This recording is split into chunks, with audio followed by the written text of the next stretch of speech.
आजच्या व्हिडिओमध्ये आपण पाहणार आहोत घरगुती चपातीपासून पिझ्झा कसा बनवायचा, तेही गावरान पिझ्झा.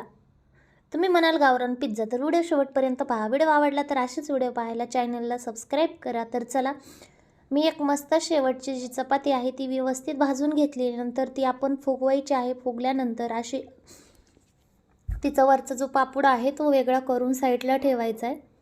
तुम्ही पाहू शकता मी टमाट्याची चटणी बनवली आहे. याच्यात टमाटर, गाजर, काश्मीरी मिरची, लसूण, कांदा, टोमॅटो सगळं आहे. ते मी तेलात मऊ होईपर्यंत भाजून घेतलं आहे. त्याची ही चटणी आहे. नंतर गवारीच्या कोवळ्या शेंगा, गाजराचे काप, नंतर जर मिळाले तर तुरीचे सोले आहेत ते शिजवून घेतलेले तुमच्याकडे असेल तर.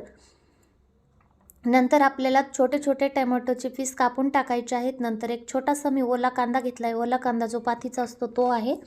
त्याचे पण छोटे छोटे काप करून टाकायचे आहेत. नंतर आपल्याला त्याच्यावर आणखीन थोडीशी उरलेली चटणी टाकायची. चटणी मिडियमच टाका. जर तुम्हाला तिखट हवं असेल तर तुम्ही जास्त टाकू शकता. नंतर मी थोडंसं तूप टाकलं. तुम्ही बटरही टाकू शकता.